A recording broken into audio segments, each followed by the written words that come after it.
Oke, kita lanjut ya. Eh, untuk materi selanjutnya di Protista Part 2. Kalau Protista Part 1 kita membahas tentang protozoa atau protista yang mirip hewan karena memiliki alat gerak.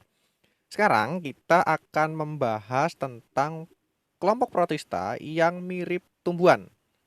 Mirip tumbuhan dan mirip jamur gitu ya.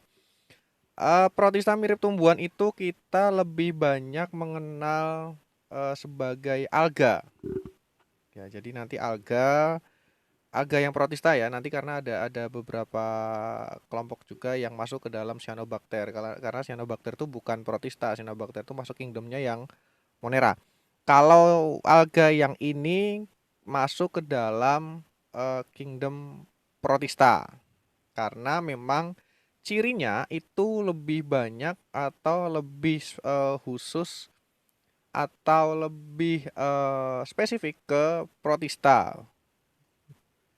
Yuk, makanya di judul saya akan tulis tentang alga. Nah, nanti alga atau protista mirip tumbuhan itu cirinya yang pertama uniseluler dan multiseluler. Jadi ada yang bersel tunggal, ada juga yang bersel banyak. Jadi multiseluler itu artinya bersel banyak ya, banyak. Bahkan ada yang sampai menyusun ekosistem di laut gitu. Jadi nggak cuma yang uniseluler, tetapi ada juga yang multiseluler dan itu sudah kompleks kalau multiseluler. Kemudian habitatnya banyak ditemukan di perairan. Jadi sebagian besar di perairan, tetapi ada juga yang apa namanya di daratan yang lembab. Jarang sekali atau bahkan bisa dikatakan tidak ada ditemukan di batuan yang kering, gitu ya. Batuan-batuan kering itu tidak ditemukan alga. Kemudian ciri yang umum pada protista mirip tumbuhan itu mampu melakukan proses fotosintesis karena memiliki pigmen-pigmen fotosintetik. Ya, jadi mereka mampu melakukan fotosintesis karena punya pigmen-pigmen yang khusus untuk fotosintesis. Apa saja pigmennya? Oke, pigmen yang pertama ada klorofil. Nah, klorofil ini nanti warnanya hijau, maka alga-alga yang masuk atau alga-alga yang mengandung klorofil pada selnya itu nanti masuk ke dalam kelompok kloropita. Gitu ya. Kalau sudah vita berarti klorovita itu maksudnya adalah kelompok alga yang mengandung klorofil. Kalau dalam ilmu taksonomi, klorovita itu sudah filum sendiri atau sudah divisi sendiri gitu. Jadi divisi klorovita atau filum klorovita. Gitu ya. Jadi karena sudah ada vitanya nanti dia sudah divisi sendiri gitu. Kemudian ada lagi yang karoten. Nanti ada lagi, nanti kelompoknya bukan klorovita, nanti ada lagi nanti kita kita lihatlah setelah ini nanti ada apa aja. Kemudian ada fukosantin, ada xanthofil, nanti ada phycoerythrin, phycocyanin. Jadi banyak ya. Jadi pigmennya banyak, tidak hanya klorofil. Nanti ada yang warna merah, nanti ada yang warna coklat, nanti ada yang warna kemasan gitu. Jadi banyak. Coklat tadi ada ya. Oke. Itu beberapa pigmen yang dijumpai pada alga gitu. Yuk. Nah, ini divisi klorofita. Kalau ada kata ada akhiran vita itu dalam ilmu taksonomi berarti dia menunjukkan divisi. Ya, divisi klorofita. Kloro itu diambil dari kata klorofil artinya sekelompok tumbuhan yang sekelompok alga ya, sekelompok alga yang mengandung klorofil di dalam tubuhnya. Ini kita lihat di sini struktur tubuhnya nanti ada dinding sel, ada badan Golgi, ada flagel, ada vakuola, ada pati, starch itu pati atau amilum ya, ada pironoid. Pironoid itu apa namanya ya, pironoid ya. Ada nukleus. Karena dia mampu melakukan fotosintesis, maka di dalam tubuhnya pun ditemukan butir pati atau amilum yang kita di sini ditunjukkan oleh stars itu. Karena produk dari fotosintesis adalah amilum, gitu ya. Apa namanya, setelah melakukan serangkaian proses fotosintesis, nanti si spesies atau anggota dari klorofita itu mampu menghasilkan pati. Gitu. Kita lanjut. Oke, klorofita. Cirinya klorofita tadi kan ciri umum untuk ciri umum protista mirip tumbuhan. Sekarang kita masuk ke ciri dari klorofita. Klorofita di sini cirinya yang pertama berklorofil atau memiliki pigmen fotosintesis ya, berklorofil, nanti warnanya hijau. Kemudian terdapat karotenoid berdinding sel, punya dinding sel ya, dinding sel. Kemudian tubuhnya bervariasi, jadi banyak bentuknya gitu ya, jadi nggak cuma satu bentuk saja, jadi banyak. Ini salah satu contohnya ulva. Kalau pernah main ke beberapa pantai di Gunung Kidul itu, ulva banyak ditemukan di di antara celah batuan karang yang di pantai, bukan yang di atas, tapi yang di pantainya, yang masih terkena air laut ya. Jadi ini ulva oleh masyarakat asli Gunung Kidul itu kemudian banyak diolah menjadi keripik ulva ya. Jadi nanti ada keripik ya mirip-mirip peyek, tapi kalau peyek kan nanti kacang ya, tapi kalau ini nanti ulva itu isinya kayak peyek tapi isinya nanti eh, kayak godong, cuma tipis sekali, ini tipis sekali. Jadi ulva ini nutrisinya juga bagus untuk dikonsumsi dan oleh masyarakat asli sana, kemudian digunakan untuk panganan ya, sebagai oleh-oleh bisa, untuk cemilan bisa. Jadi ini sudah berdaya guna gitu ya. Ini ulva. Kemudian, nah, perlu kita ingat tadi ulva. Ulva itu salah satu contoh klorofita yang multiseluler. Oke, multiseluler.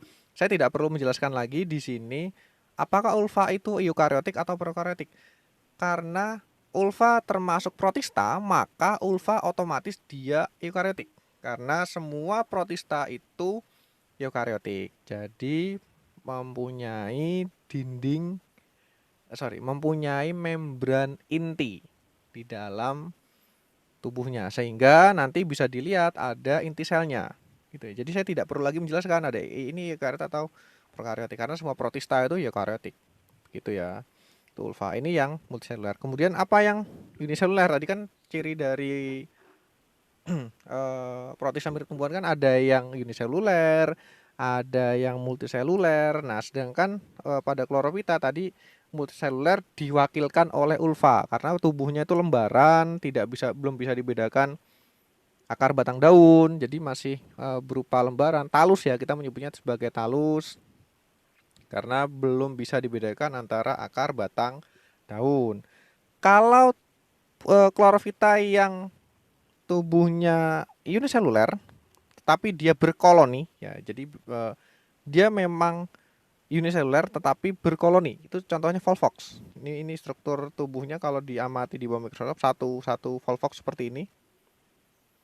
Ini bukan virus corona ya, ini ini Volvox, sel tunggalnya seperti ini, dan di yang sebelah kiri itu Volvox yang berkoloni gitu. Jadi meskipun dia bersel tunggal tetapi dia berkoloni. Tetapi perlu diingat, berkoloni di sini berbeda dengan sel-sel yang menyusun sebuah jaringan. Beda ya. Jadi ini Volvox ini dia tetap independen tetapi hidupnya memang berkoloni. Tidak membentuk jaringan apapun, tidak, tetapi dia hanya berkoloni. Gitu, itu Volvox. Nah, sekarang Rhodophyta. Rhodophyta. Rhodophyta itu kelompok alga merah karena nanti pigmennya berwarna merah gitu ya. Jadi alga merah, dikenal juga sebagai rumput laut. Kemudian ada iklannya tuh yang alga merah untuk kosmetik juga bisa gitu kan. Kemudian ukurannya lebih kecil dibandingkan alga coklat dan hidup di perairan yang lebih dalam. Jadi untuk mencari rhodophyta mungkin akan menyelam lebih dalam dibandingkan dengan ulva. Ulva itu yang tadi chlorophyta. Jadi tadi saya cerita kalau ulva itu bisa ditemukan di pantai yang berkarang. Artinya pantai berkarang berbatu karang itu yang masih terkena air laut gitu ya. Jadi masih di permukaan. Tapi kalau rhodophyta itu banyak ditemukan di perairan yang lebih dalam dibandingkan yang chlorophyta tadi. Kemudian dia mengandung picobilin yang menyerap sinar matahari. Kemudian beberapa dibungkus atau diselubungi oleh polisakarida yang digunakan untuk kosmetik sebagai kapsul gel, pembentukan keju dan segala macam ya. Jadi pemanfaatan rhodophyta itu relatif lebih banyak, bisa digunakan untuk kosmetik, untuk selaput gel, kemudian untuk pembuatan keju juga bisa, kemudian agar-agar gitu ya. Jadi agar-agar juga dari rhodophyta. Jadi memang ini lebih bervariasi pemanfaatannya. Ini salah satu contoh, ada beberapa contoh dari alga merah, ada porphyra, ada gigarima, ada alga merah yang bentuknya filamen atau benang ya. Kemudian ada alga merah yang di terumbu karang. Gitu ya. Jadi memang banyak ditemukan di dasar, lebih dalam lah dibandingkan dengan yang alga hijau tadi gitu. Sekarang kita masuk ke alga coklat ya. Phaeophyta itu alga coklat gitu. Hidupnya di perairan laut, ini tipe ya. Jadi hidup di perairan tuh bukan hidup di perairan laut. Jadi hidup di laut. Kemudian dikenal juga sebagai rumput laut. Jadi bukan hanya alga merah, tapi alga coklat juga dikenal sebagai rumput laut. Kemudian ditemukan di area yang lebih dingin dibandingkan dengan alga lain gitu ya. Jadi alga hijau itu di permukaan berarti otomatis lebih hangat. Kalau phaeophyta itu lebih dingin di area perairan yang lebih dingin.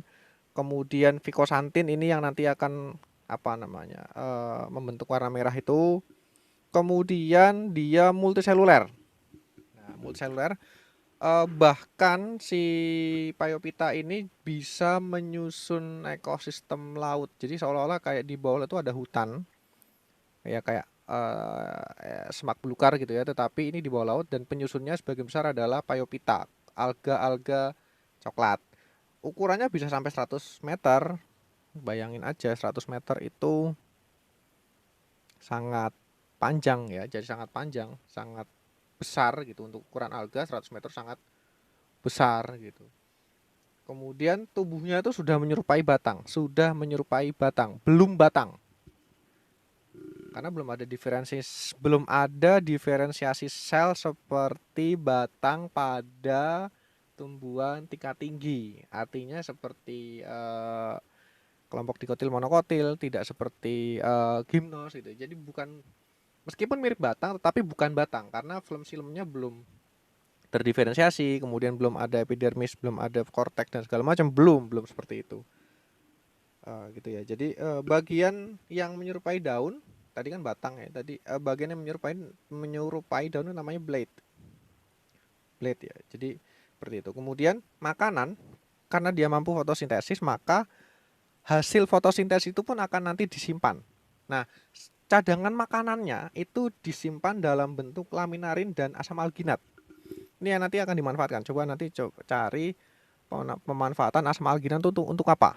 Untuk kehidupan sehari-hari atau kehidupan industri atau untuk dunia kedokteran dan segala macam. Coba nanti cari asam alginat tuh pemanfaatannya untuk apa, laminarin juga untuk apa. Nah, ini contoh di gambar paling kiri disorot dari bawah, ini di dasar laut, jadi memang seperti hutan. Seperti hutan yang apa namanya? Yang apa? Sangat rimbun gitu ya. Mohon maaf ini ada kesalahan penulisan, makrosistis harusnya kita tulis miring ya, jadi harus tulisnya miring karena dia nama ilmiah. Harus tulis miring, saya mohon maaf ada kesalahan penulisan di sini. Kemudian juga sangat besar di gambar paling kanan itu seperti batang tadi ya, tapi belum batang. Dan ini memang multiseluler. Gitu. Sekarang Chrysophyta. Chrysophyta itu disebut juga sebagai alga kemasan karena memang warnanya ya agak-agak emas gitu ya, agak emas karena pigmen yang dominan adalah xanthophyll. Ini yang nanti akan memunculkan warna apa emas gitu ya, kemasan. Tubuhnya talus, talus tapi yang multiseluler. Ya memang talus itu nanti multiseluler.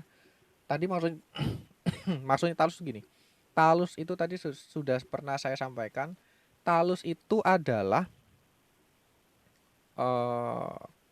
bagian tubuh tumbuhan yang atau alga yang belum bisa dibedakan antara akar, batang, daun sejati. Sederhananya seperti itu. Jadi ketika kita melihat suatu tumbuhan ini akar, batang, daun apa bukan? Oh, kalau tidak bisa dibedakan ya berarti talus. Sama seperti lumut, kelompok lumut Bryophyta. Bryophyta itu juga tubuhnya masih talus gitu. Beda dengan jambu. Kalau pohon jambu sudah jelas bisa dibedakan mana akar, mana batang, mana daun itu udah jelas sekali. Beda dengan Chrysophyta atau alga gitu ya. Sekarang kita lihat ya, di slide sebelumnya. Ini kan kita belum bisa membedakan akar, batang, daun yang mana karena diferensiasi sel atau apa namanya sel-sel yang sudah terdiferensiasi di sektor anatominya juga akan tidak terlihat dengan jelas gitu. Ya, tubuhnya multiseluler, ada yang uniseluler, jadi ada yang bersel tunggal, ada yang bersel banyak gitu. Hidupnya di air tawar dan air laut. Jadi banyak ditemukan di air tawar juga, freshwater ya. Jadi ada di air laut juga. Berperan sebagai plankton. Kalau yang uniseluler biasanya plankton. Nanti plankton tuh pengertiannya sih sebenarnya plankton itu adalah sekelompok organisme yang hidup melayang ya, hidup melayang di perairan.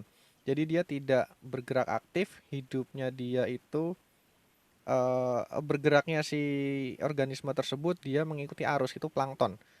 Tidak selalu uniseluler, bahkan ada plankton-plankton yang apa namanya plankton-plankton yang ukurannya juga multiseluler juga banyak. Selama dia bergerak melayang atau melayang di permukaan laut atau mengikuti arus laut berarti dia plankton. Jadi Chrysophyta itu berperan sebagai plankton. Kalau dia mampu berfotosintesis atau termasuk dalam golongan alga, maka planktonnya yang fitoplankton. Karena plankton nanti ada dua macam, fitoplankton dan zooplankton. Kalau fitoplankton itu yang nanti mampu melakukan fotosintesis atau dia kelompok autotrof, bisa menghasilkan makanan sendiri. Itu fitoplankton.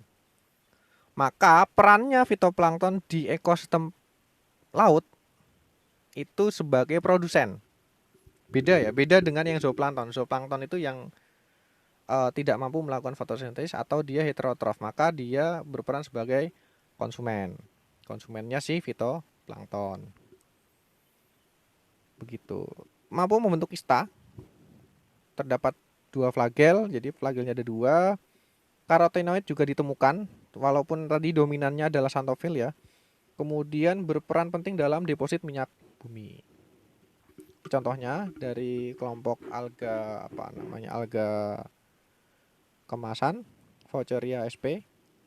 Ini seperti ini, kalau di bawah mikroskop seperti ini. Itu tadi yang protista mirip tumbuhan. Sekarang kita masuk ke dalam protista mirip jamur. Tadi protista mirip hewan kita sebut sebagai protozoa. Pengelompokannya berdasarkan alat gerak, sedangkan yang protista mirip tumbuhan itu kita sebut sebagai alga. Pengelompokannya berdasarkan salah satunya adalah pigmennya. Kalau Protista mirip jamur itu memang mirip jamur. Jadi tubuhnya menyerupai jamur, kemudian ada daur hidupnya gitu ya. Yang pertama kelompoknya adalah Myxomicota. Myxomicota itu Protista mirip jamur yang disebut juga sebagai jamur lendir. Karena nanti bentuknya memang seperti lendir gitu. Mampu menghasilkan spora yang mampu berkecambah di air. Memang kelompok Protista itu tidak bisa lepas dari air. Kayak gitu ya. Jadi memang tidak bisa lepas dari air untuk reproduksi, untuk mendapatkan makanan, ekosistemnya, habitatnya, dia memang tidak bisa jauh-jauh dari air. Kalaupun nanti kondisi tidak memungkinkan, misalkan kekeringan, misalkan mereka mampu membentuk kista atau membentuk struktur yang beradaptasi dengan lingkungan yang ekstrim, sehingga nanti ketika sudah memungkinkan untuk berkecambah kembali, struktur tersebut kemudian akan berubah. Ya bahasa gampangnya berubah ya, jadi atau pecah atau gimana ya pokoknya berubah sehingga bisa melanjutkan kehidupannya gitu. Kemudian Myxomicota itu ketika generatif atau fase generatifnya dia melakukan singami. Singami itu perkawinan atau fertilisasi antara dua sel gamet yang bentuk dan ukurannya sama. Itu singami. Itu ya. Itu singami. Kemudian ketika fase vegetatif dia bergerak, tubuhnya berupa protoplasma yang bergerak seperti amuba, disebut dengan plasmodium. Plasmodiumnya Myxomicota itu berbeda dengan plasmodiumnya protozoa, berbeda. Jadi ketika saya bicara tentang plasmodium fase vegetatifnya Myxomicota itu maksudnya adalah fase vegetatif Myxomicota, bukan plasmodiumnya si sporozoa. Beda ya. Tadi di part 1 sudah saya jelaskan Myxomicota. Sporozoa. Itu salah satunya adalah plasmodium yang penyebab penyakit, tersangka penyakit apa namanya, malaria ya. Jadi beda, pokoknya beda. Kemudian Myxomicota bergerak secara kemotaksis. Jadi rangsangnya itu berupa zat kimia. Kemudian hidrotaksis berupa air. Jadi karena ada rangsang berupa air ya, jadi dia bergerak secara taksis. Masih ingat ya, jadi pergerakan salah satu pergerakan tumbuhan atau alga atau jamur, ya, pergerakan pasif ya, pergerakan itu ada tropisme, ada taksis, ada satu lagi apa itu? Saya lupa. Nanti kalau ingat saya akan bahas lagi. Ada taksis, ada apa tadi, tropisme, ada lupa satu lagi.